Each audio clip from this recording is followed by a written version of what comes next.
দার্জিলিং জেলার এক নির্ভেজাল গ্রাম সেলফু। সিটং ৩ নম্বর গ্রাম পঞ্চায়েতের অধীনে সেলফু হল অরেঞ্জ ভিলেজ। এই শীতে গ্রামের ছবিটাই বদলে যায়। কমলা সবুজে মাখামাখি হয়ে থাকে এই কমলা লেবুর গ্রাম। দার্জিলিং জেলার সিটং ১, ২ ও ৩ নম্বর গ্রাম পঞ্চায়েতের গ্রামগুলোয় প্রচুর কমলা লেবু হয়। এই লেবুই দার্জিলিং লেবু হিসেবে বাজারে চড়া দামে বিক্রি হয়। স্বাদে বর্ণে গন্ধে অতুলনীয় এখানকার কমলা লেবু।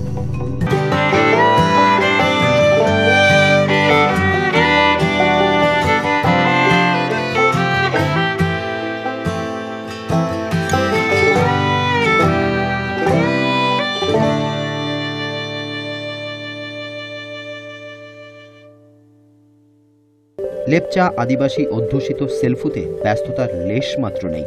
সহজ সরল গ্রাম্য জীবন, পাহাড়ের গায়ে সুখের সংসার, কমলা বাগান পরিচর্যায় ব্যস্ত গ্রামবাসী।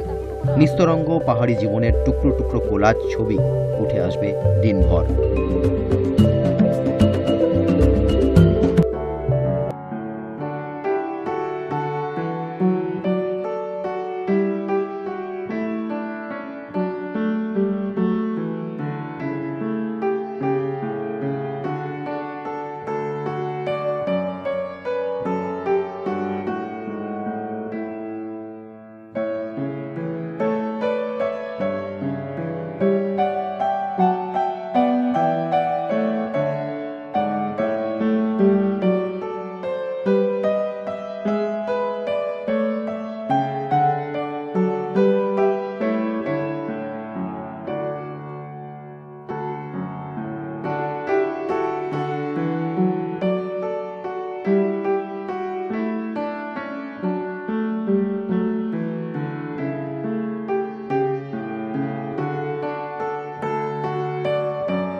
কমলালেবুর বাগানে প্রবেশের অনুমতি নিতে সোজা হাজির হলাম বাগান মালিক ও এই গ্রামেরই বাসিন্দা পূর্ণ বাহাদুর রায়ের বাড়ি।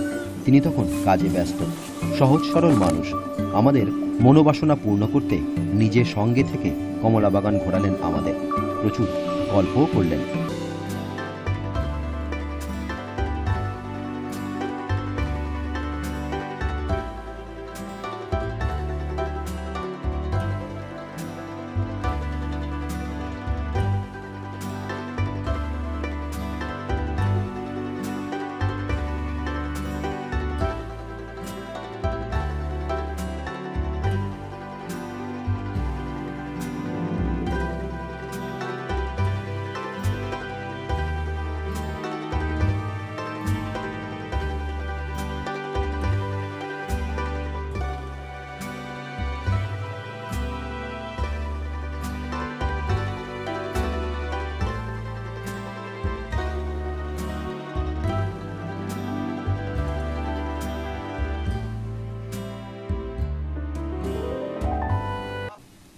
ওনার কাছ থেকে জানলাম বছরের শুরুতেই কমলা বাগান লিজ দিয়ে দেওয়া হয় ঠিকাদারদের।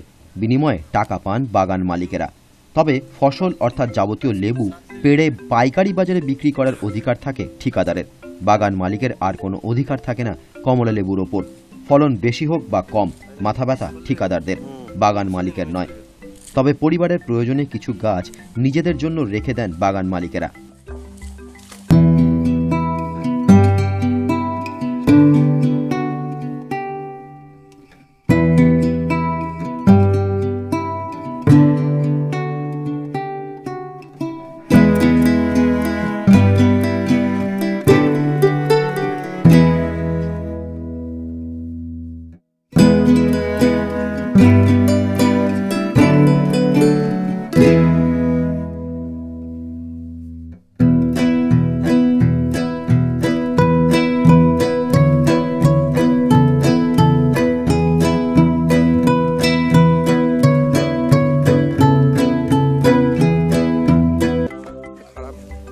কমলা বাগানে ঘুরতে ঘুরতেই গাছ থেকে লেবু পেড়ে আমাদের খাওয়ালেন পূর্ণ বাহাদুর রায়।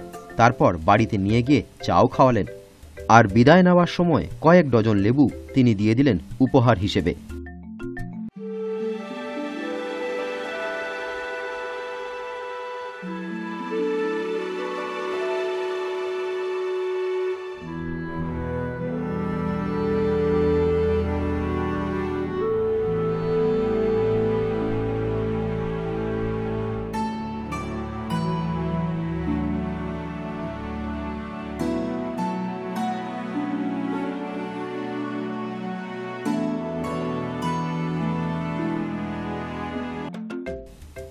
কমলালেবুর গন্ধ গায়ে মেখে আমরাও ফিরে এলাম অহলদাড়ায়।